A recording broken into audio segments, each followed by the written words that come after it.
Hello बच्चों, स्वागत है आप सभी को अपना YouTube channel the sky English academy में।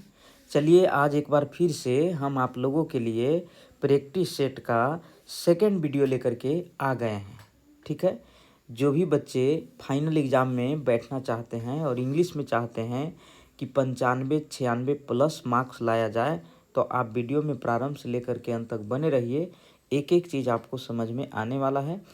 इससे पहले हम प्रैक्टिस सेट 1 का वीडियो अपलोड कर दिए हैं। अगर आप लोग उसको नहीं देखे हैं तो ज़रूर से ज़रूर देख लीजिए। ठीक है, और ये है आपका प्रैक्टिस सेट 2।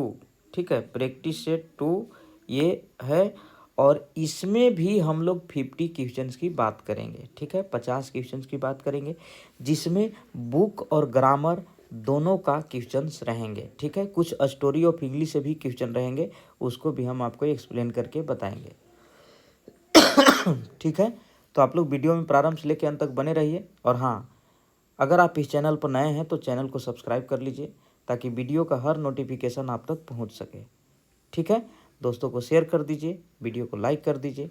चलिए हम स्टार्ट करते हैं, हम ज़्यादा समय व्यर्थ आपका नहीं बिताएंगे। देखिए, फुल मार्क्स 50 है, 50 मार्क्स का है, जिसमें ग्रामर और बुक दोनों का है क्वेश्चन इसमें।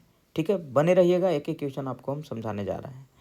ठीक है, तो वही करा है कि choose the most suitable option from the choices given. Suitable option है जो सुयोग्य, उसको आपको चुनना है।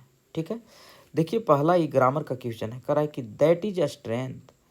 करा है कि वह मतलब अजीब सी बात थी या विचित्र था कि आवर किड्स, था नहीं कह सकते, यह विचित्र सी बात है कि आवर किड्स, हम लोगों के जो बच्चे हैं, वॉच टीवी सीरियल्स। चलिए देखिए, किड में लग गया एस। ठीक है, तो ये हो गया आपका प्लूरल। क्या हो गया? प्लूरल। तो कन्फर्म रहिए कि वर्ब यहाँ प्लूरल लगेगा। ठीक है, तो अब हम देखते हैं कि प्लूरल वर्ब। देखिए, प्लूरल वर्ब आपको हम बता दें कि आर भी है और डू भी है। ध्यान दीजिएगा, क्वेश्चन को हम एक्सप्लेन कर रहे हैं। तो यहाँ सोचने वाली बात है कि अगर आप आर लगाते हैं तो आपको V4 लगाना पड़ेगा, और देखिए V4 आगे है नहीं। तो भाई अच्छा, किड्स के साथ डू का प्रयोग हम लोग करते हैं। अब देखिए आप लोग कि टीवी सीरियल देखने की बात हो रहा है, तो ये अजीब सी बात है कि हम लोगों की जो बच्चे हैं वो टीवी सीरियल नहीं देखते हैं। ये सेंटेंस सुटेबल होगा, यानी ऑप्शन नंबर ए सही हो जाएगा। क्योंकि आर अगर लगाते तो V4 चाहिए, बी का यहाँ कोई विकल्प है नहीं। नन तब होता जब ऑप्शन नहीं रहता तब। तो डू नॉट, एक मतलब हो गया कि यह अजीब सी बात है कि हम लोगों की जो बच्चे हैं वो टीवी सीरियल नहीं देखते हैं। क्लियर है? तो यहाँ पर आप डू नॉट को सही कर लो। चलिए अगला क्वेश्चन को देखिएगा मेरे भाई। क्वेश्चन नंबर सेकंड में कह रहा है कि दे हेयर नेक्स्ट वीक। ध्यान दीजिएगा, देखिए सेंटेंस में लगा हुआ है नेक्स्ट वीक।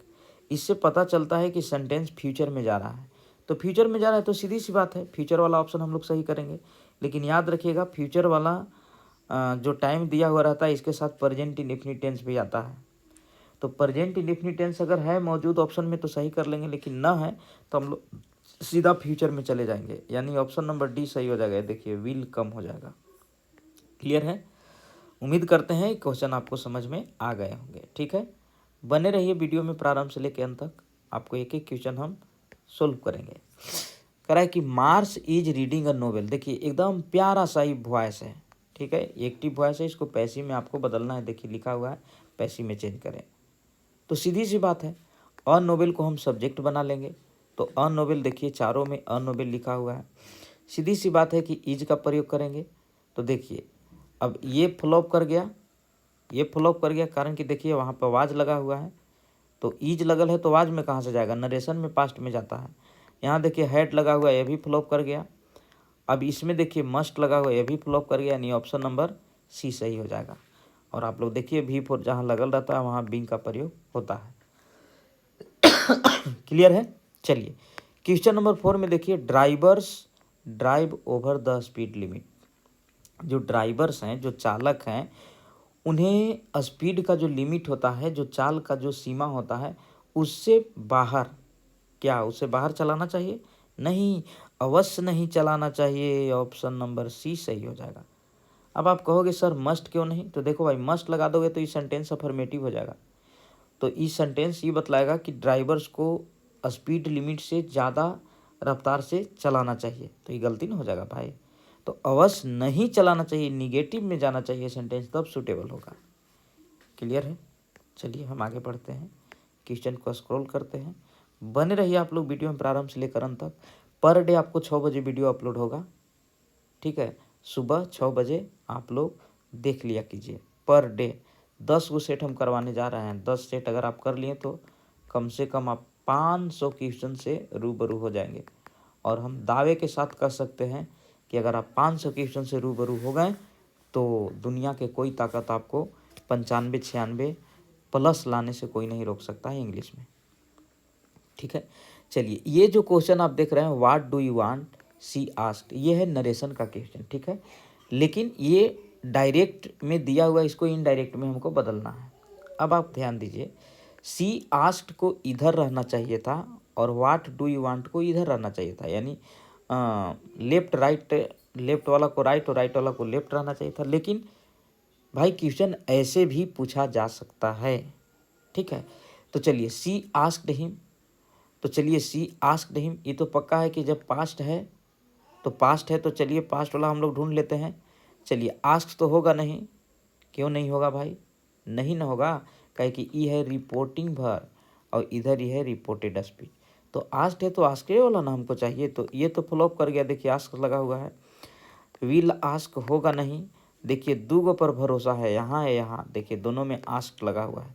तो सी आस्क्ड हिम और सी आस्क्ड, अब बताइए हिम यहाँ पर है तो इसमें देखिए ना हिम गायब कर दिया गया, यानी ये भी फ्लॉप कर गया, ऑप्शन नंबर बी सही हो जाएगा। मैं आपको क्या बोलता हूँ कि कोई भी एक विकल्प, अगर एक वर्ड अगर आपको पकड़ा गया तो कम समय में आप आसानी से हैंडल कर सकते हैं, ठीक है। चलिए, क्वेश्चन नंबर 6 में देखिए, you must start now you will miss the bus. देखिए ये है कम्बिनेशन वाला सेंटेंस क्वेश्चन है, तो इसको कंबाइंड करना है, यानी डबल सेंटेंस को एक सेंटेंस बनाना है। अब आप समझो, इसमें कुछ कंजक्शन, प्रीपोजिशन या रिलेटिव प्रोनाउन का यूज करके हम लोग इसको जोड़ते हैं। ये खुद आपको पता चल जाएगा, ये ज़्यादा टफ चीज़ नहीं है, ठीक है। यू मस्ट स्टार्ट नाउ, अब आपको अवश्य शुरू करना चाहिए। You will miss the bus, आपका बीस छूट जाएगा, बस जो है आपका बस जो है छूट जाएगा। अब इसको कंबाइन करके कैसे सेंटेंस हम बनाएं कि एक सेंटेंस में ये दोनों का भाव क्लियर हो जाए, ठीक है। तो unless you start now you will, नहीं ये तो गलत हो जाएगा।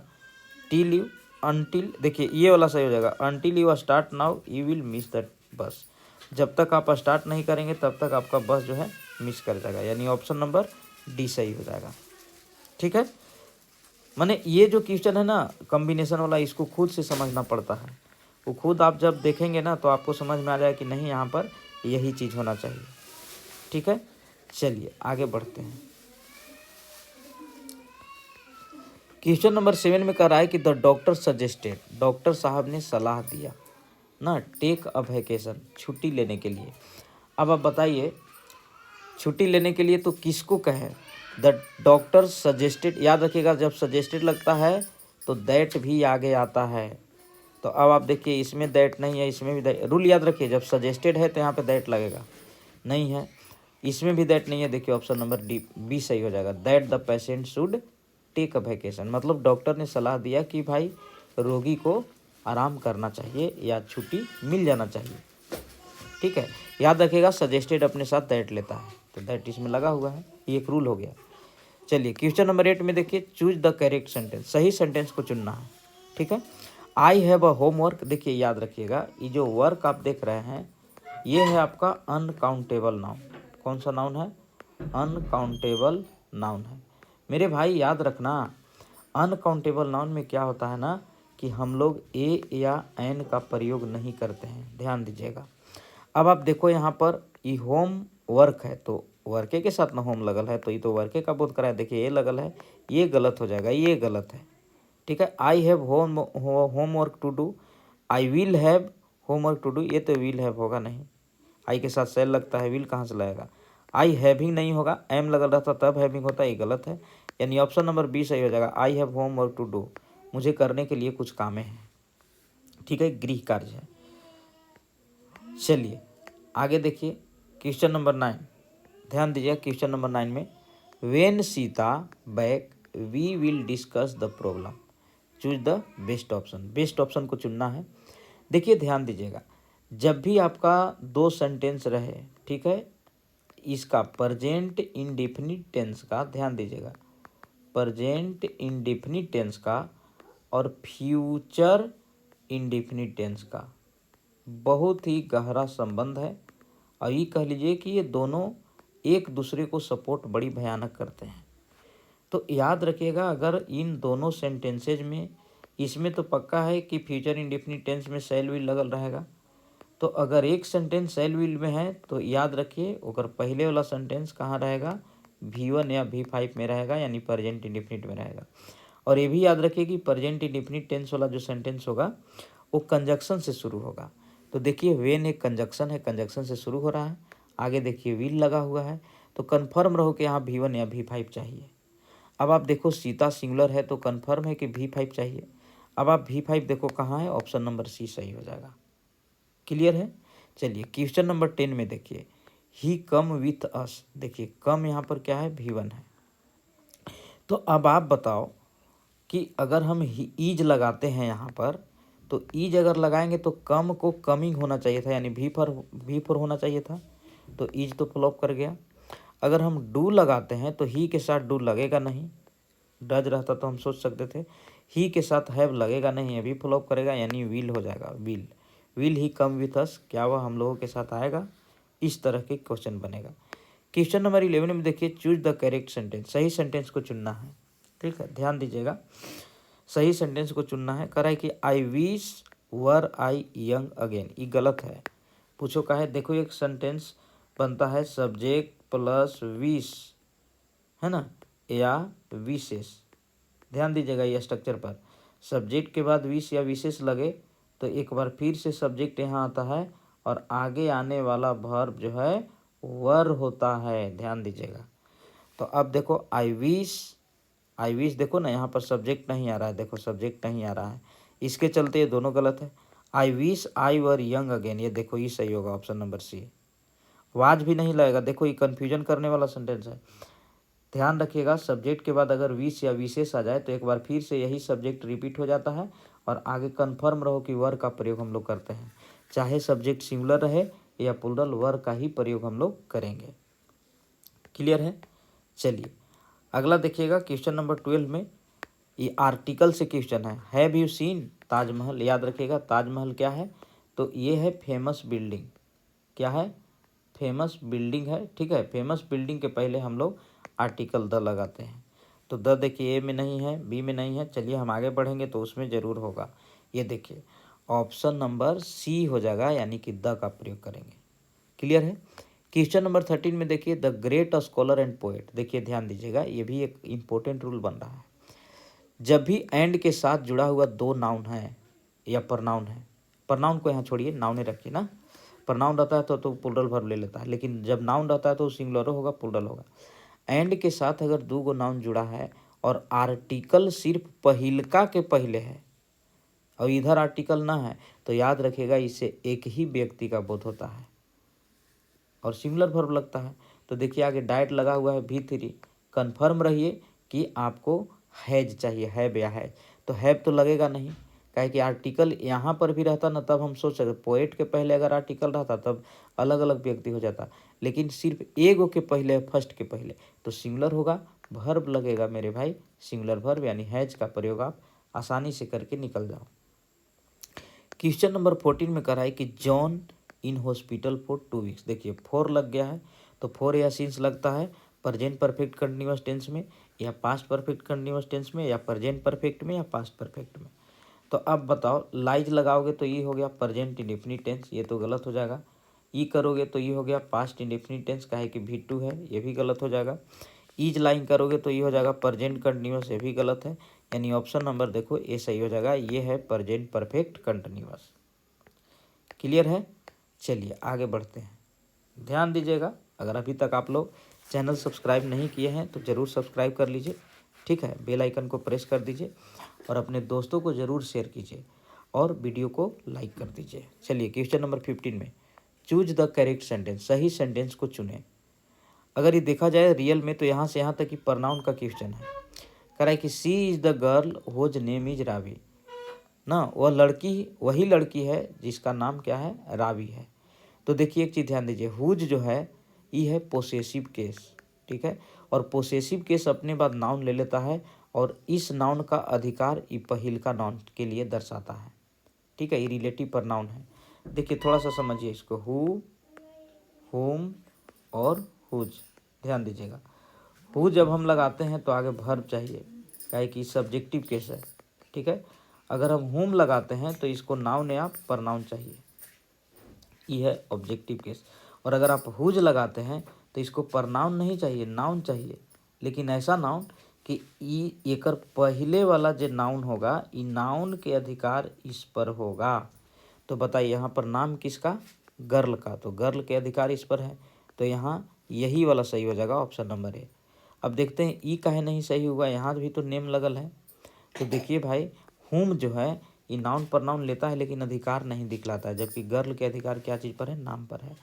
हु लगाएंगे तो हुर अपने बाद वर्ब लेगा, दैट का यहाँ कोई चांस नहीं है, इसलिए ऑप्शन नंबर ए सही करके आगे आप निकल जाओ। क्वेश्चन नंबर 16 में देखिए, the house was painted bye Tom. ये पैसिव वॉइस में दिया हुआ क्वेश्चन है, इसको एक्टिव में बदल लेना है। तो एक्टिव में क्या करेंगे, टॉम को पहले लाएंगे, तो टॉम टॉम, देखिए ये टू पैंट्स है, ये तो गलत हो जाएगा, टू पैंट्स कहाँ से, टॉम। चलिए ये तीनों पर भरोसा है, देखिए टॉम इसमें भी। अब आप देखो कि यहाँ पर क्या है, वाज किया हुआ है, ठीक है, वाज। तो it the house was painted bye Tom, तो यानी V2 चाहिए हमको, क्या चाहिए, V2 चाहिए, तब ना वाज एवर आके सपोर्ट करता है। याद रखिए जब V2 रहता है एक्टिव वॉइस में तभी हम लोग वर या आवाज़ लगाते हैं, ठीक है। तो हमको V2 चाहिए, V2 देखिए इसमें है, तो ऑप्शन नंबर डी सही कर लेना है। क्लियर है। चलिए अब बढ़ते हैं आगे, ध्यान दीजिएगा। क्वेश्चन नंबर 17 में कह रहा है कि आई स्पीक स्पेनिश, ठीक है, मैं स्पेनिश बोलने की बात कर रहा हूँ। तो अब आप देखो भाई आई के साथ डज तो लगता नहीं है, ये तो गलत है। आई के साथ हैव लगता है, तो हैव जब लगाएंगे तो यहाँ V3 होना चाहिए था, स्पोकन होना चाहिए था। बताइए स्पोकन है, तो ये भी फ्लॉप कर गया। आई के साथ डू लगता है, आई के साथ हैड भी लगता है, लेकिन हैड जब लगाएंगे तो आगे V3 चाहिए, तो ये तीनों तो रिजेक्ट हो गया भाई, ऑप्शन नंबर सी सही कर लेना। क्वेश्चन नंबर 18 में देखिए, either of the two boy. देखिए ध्यान दीजिएगा, किसी भी सेंटेंस में ईच ऑफ, ठीक है, आइदर ऑफ,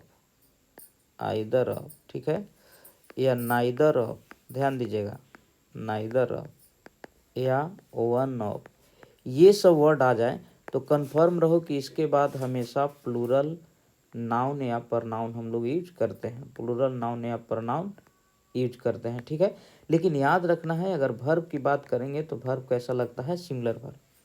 तो यहाँ पर सिंगुलर वर्ब आपको ढूंढ लेना है। तो सिंगुलर वर्ब कौन है, हैज भी है, देखो ईज सिंगुलर है तो ईज को सही कर लो।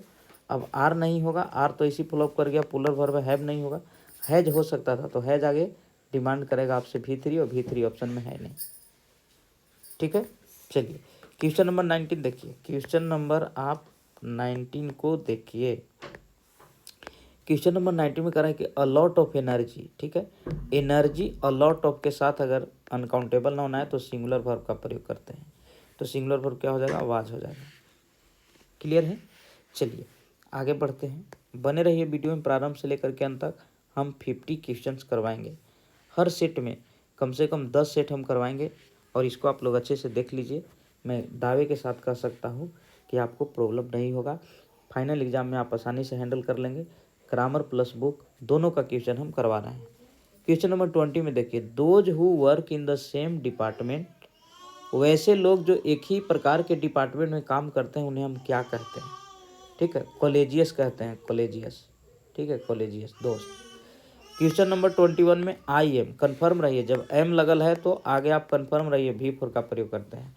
देखिए ध्यान दीजिए, किसी भी सेंटेंस में ईज, एम, आर या फिर आप कह सकते हैं वाज या वर अगर लगल है, कन्फर्म रहो आगे V4 लगेगा।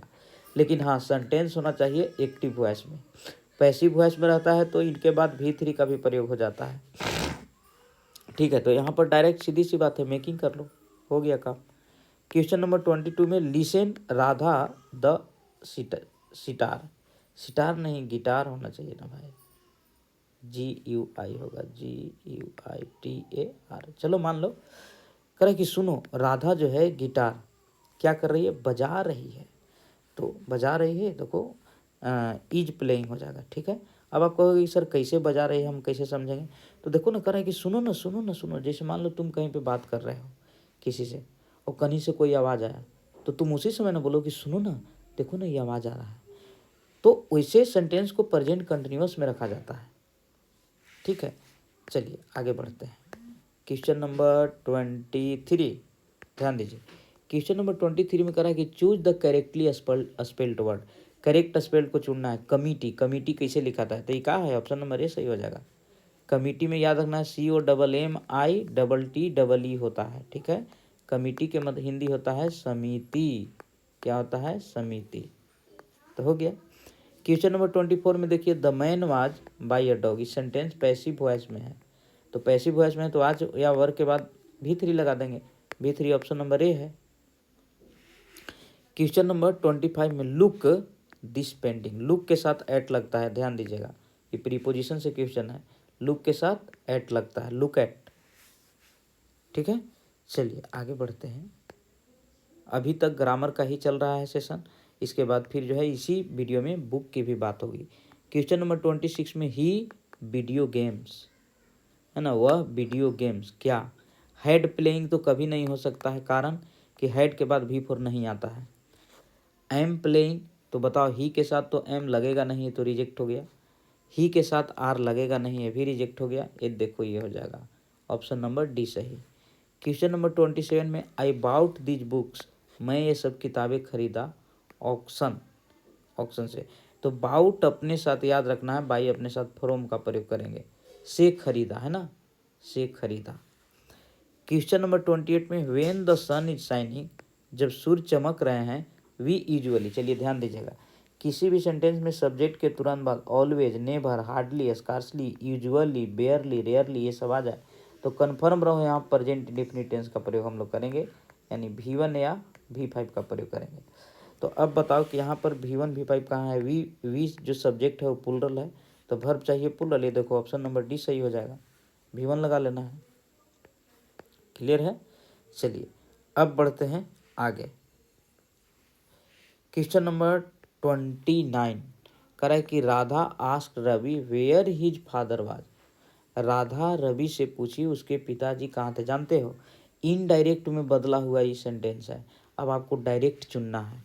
देखो कभी भी दिमाग में ये बात बैठा के ना रखना कि सिर्फ डायरेक्ट से इनडायरेक्ट में बदला हुआ बदलने के लिए देगा, नहीं, इनडायरेक्ट से भी डायरेक्ट में बदलने के लिए दिया जाता है। चलो देखो, आस्क्ड है तो ये तो पास्ट है, कन्फर्म है, तो पास्ट है तो इधर तो पास्ट रहना चाहिए, सेड सेड सेड, देखो तीनों में सेड है, to Ravi to Ravi to Ravi, देखो इसमें भी सही है। अब हम आगे बढ़ते हैं, जब भी इस प्रकार के क्वेश्चन रहता है तो वेयर बन जाता है कंजक्शन, तो वेयर वेयर वेयर देखिए तीनों में है। अब आप बताओ कि यहाँ पर वाज लगल है तो कहीं न कहीं डायरेक्ट स्पीच में वो ईज होगा, ईज के मतलब ये समझो कि प्रेजेंट में होगा वो, तो प्रेजेंट वाला ढूंढो। अब देखो यहाँ पे ई रिजेक्ट हो जाएगा, काहे कि देखो आवाज दिया हुआ है। अब आप बताओ कि ईज फादर और ईज फादर ये दोनों में ईज है, अरे ईज था तब ना यहाँ आवाज हुआ, डायरेक्ट स्पीच में ईज होगा तब ना यहाँ आवाज हुआ। तो अब बताओ कि यहाँ पे ईज है, तो बताओ अब ईज दोनों में है, लेकिन देखो ना एकरा में साइन ऑफ इंट्रोगेशन नहीं है मेरे भाई, जबकि यहाँ पे साइन ऑफ इंट्रोगेशन लगना चाहिए, काहे कि डायरेक्ट में क्वेश्चन रहेगा तब ना उसको हटा देंगे इनडायरेक्ट में, ये इनडायरेक्ट में बदला हुआ है, तो इसलिए ऑप्शन नंबर बी सही हो जाएगा। चलो question number 30, Patna is situated, याद रखिएगा सिचुएटेड जहाँ लगल रहे उसके साथ ऑन का प्रयोग हम लोग करते हैं, on the bank of the Ganga river, मतलब ये कहना चाह रहा है कि पटना जो है वो अवस्थित है गंगा नदी के किनारे। ठीक है, तो सिचुएटेड ऑन द बैंक होता है, ऑन द बैंक मतलब के किनारे। ठीक है, ये थे आपके ग्रामर के क्वेश्चन। अब हम चलते हैं बुक की तरफ। ठीक है, बुक वाला क्वेश्चन को आप लोग देखिएगा। देखिए यहाँ पर इंस्ट्रक्शन लिखा हुआ है कि 31 से 50 तक जो है वो बेस्ड है क्या जी पर प्रेस्क्राइब टेक्स्ट, मतलब वही किताब से। अब आप देखो, एक सेकेंड, अब आप देखना ध्यान से बुक वाला को, ठीक है। बुक वाला को देखिएगा। क्वेश्चन नंबर 31 में कह रहा है कि John Donne is John Donne एक हैं कैसा पोएट है। याद रखना है मेटाफिजिकल, मेटाफिजिकल के मतलब होता है आध्यात्मिक कवि, ठीक है। क्वेश्चन नंबर 32 में देखिए, the line in hearts at peace under an English heaven, ठीक है। हर्ट की बात कर रहा है, इंग्लिश हीवेन की बात कर रहा है। इंग्लिश हीवेन मतलब अंग्रेजी स्वर्ग, ठीक है। तो ये लिया गया कहाँ से, सोल्जर से, ठीक है। मतलब दिल में शांति होगी और हम अंग्रेजी स्वर्ग में चले जाएंगे। तो ये कहाँ से, बी द सोल्जर चैप्टर से लिया गया है। क्वेश्चन नंबर 33 को आप लोग ध्यान से देखिएगा। देखिए क्वेश्चन नंबर 33 जो है और 34 ये दोनों जो है स्टोरी ऑफ इंग्लिश से क्वेश्चन है। घबराइए नहीं, आप याद कर लीजिए जो हम बता रहे हैं, ठीक है। मैकबेथ एंड जूलियस कैसर, याद रखिए ये रचना के नाम है, किताब के नाम है, ठीक है। ये दोनों किताबों को कौन लिखे हैं, तो ये दोनों किताब लिखे गए हैं किसके द्वारा, शेक्सपियर के द्वारा, याद रखिएगा, इसको आप रट जाइए, ठीक है। मैकबेथ और जूलियस कैसर, ये बहुत ज़्यादा पूछता है क्वेश्चन, शेक्सपियर के द्वारा लिखा गया है, ठीक है। क्वेश्चन नंबर 34 में देखिए, English use since 1500 is called, 1500 ईसा पूर्व में जब अंग्रेजी यूज होता था तो उसको क्या कहा जाता था। तो आप याद रखना भाई, मॉडर्न इंग्लिश कहा जाता था, ठीक है। 15वीं शताब्दी में जो इंग्लिश यूज होता था उसको मॉडर्न इंग्लिश कहा जाता था। आप याद कर लेना इसको, ठीक है। स्टोरी ऑफ इंग्लिश से क्वेश्चन है। चलिए आगे बढ़ते हैं क्वेश्चन नंबर 35 में। क्वेश्चन नंबर 35 में देखिएगा, देखिए जो चीज़ आपको ऑफलाइन क्लास में नहीं बताया गया है, ठीक है, उसका ऑब्जेक्टिव हम करवा देंगे। यहाँ जो बता रहे हैं उसको याद कर लीजिए, ठीक है। स्टोरी ऑफ इंग्लिश वाला क्वेश्चन को आपको याद करना ही पड़ेगा। क्वेश्चन नंबर 35 में, our forefather did not invent machinery, हमारे पूर्वज लोग मशीन का आविष्कार नहीं करते थे, क्योंकि क्यों नहीं करते थे, ये आपको पढ़ाया गया था। क्योंकि वो जानते थे कि अगर वो लोग मशीन का सहारा लेंगे तो वो आलसी हो जाएंगे, ठीक है, स्लेव्स हो जाएंगे। तो यहाँ हो जाएगा option number A, they knew we should become slave, ये लोग जानते थे कि हम लोग आलसी हो जाएंगे, दासी हो जाएंगे, डिपेंडेंट हो जाएंगे मशीन पर, ठीक है। क्वेश्चन नंबर 36 में देखिए, ये भी स्टोरी ऑफ इंग्लिश से लिया गया क्वेश्चन है, ठीक है। तो कह रहा है कि the great vowel shift took place during, जो ग्रेट वॉवेल था वो शिफ्ट हुआ था ड्यूरिंग, किस दौरान, तो आपको याद रखना है मॉडर्न इंग्लिश के दौरान, ठीक है। वो ईस्वी अगर आप जानना चाहोगे तो ईस्वी था आपका 1400 ईस्वी से लेकर के आपको बता दें कि 1600 ईस्वी। तो सीधी सी बात है मॉडर्न इंग्लिश था उस समय।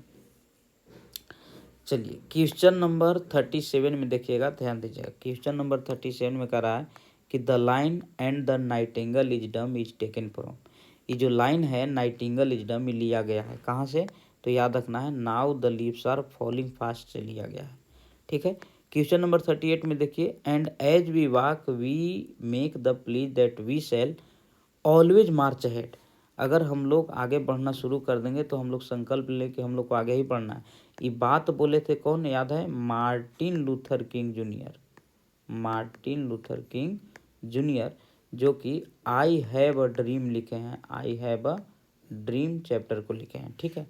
तो ऑलवेज मार्च अहेड, ये देखिए ऑप्शन नंबर डी सही हो जाएगा, ठीक है। चलिए आगे बढ़ते हैं, बने रहिए वीडियो में प्रारंभ से लेकर अंत तक, और वीडियो को लाइक कर दीजिए, चैनल को सब्सक्राइब कर दीजिए। क्वेश्चन नंबर 39 में करा है कि सेवई हॉबी वाज कलेक्टिंग, सेवई का लक्ष्य था क्या चीज़ करने का, तो इकट्ठा करने का, क्या चीज़, गार्ड्स, ठीक है, गार्ड्स, कद्दू इकट्ठा करता था। क्वेश्चन नंबर 40 में देखिए, the line hoping to cease not till death, ये जो लाइन है hoping to cease not till death, यानी उम्मीद करते हैं कि मरने तक मेरा जो हेल्थ है वो सीज नहीं होगा, ये लाइन कहाँ से है, तो याद रखिएगा सॉन्ग ऑफ माई सेल्फ से है, जिसको वाल्ट हिटमैन साहब लिखे थे, ठीक है। क्वेश्चन नंबर 41 में देखिएगा, the sentence after all there is something in Hinduism that has kept alive up till now, आखिरकार हिंदुइज्म में कुछ हैं जिसको अभी तक हम लोग जिंदा रखे हैं, टेकन फ्रॉम, लाइन लिया गया कहाँ से, सीधा याद रखो इंडियन सिविलाइजेशन एंड कल्चर से जिसको महात्मा गांधी लिखे थे। क्लियर है। चलिए आगे बढ़ते हैं क्वेश्चन में। क्वेश्चन नंबर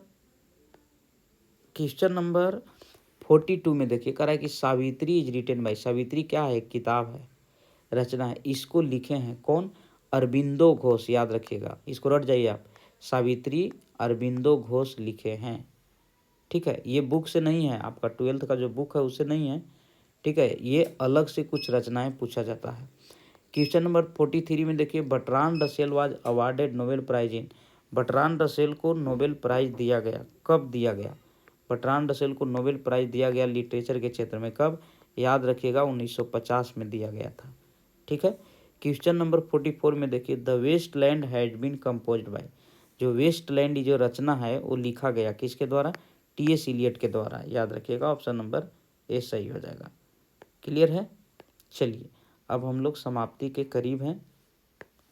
क्वेश्चन नंबर 45 में देखिए, doctor Radha Krishnan never lost his faith in, doctor Radha Krishnan कभी नहीं अपना विश्वास खोए थे, क्या चीज़ में, तो इसेंशियल ह्यूमैनिटी ऑफ मैन। ये देखिए, मानव का आवश्यक जो मानवता है उसमें कभी नहीं डॉक्टर राधा कृष्णन अपना विश्वास खोए थे। ये चीज़, ये जो लाइन है वो लिया गया कहाँ से, तो भारत इज माई होम से।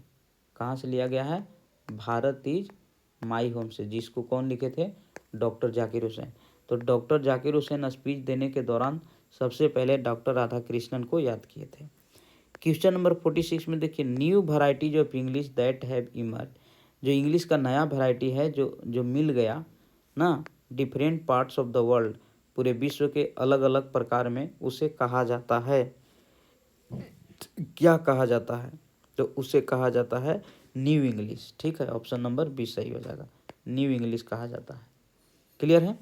क्वेश्चन नंबर 47 में देखिए, ये भी स्टोरी ऑफ इंग्लिश से क्वेश्चन है, English language is than Sanskrit, अंग्रेजी जो भाषा है वो संस्कृत भाषा से है, अंग्रेजी भाषा संस्कृत भाषा से क्या है, यंगर है। याद रखिएगा, यंगर है, युवा है। ठीक है।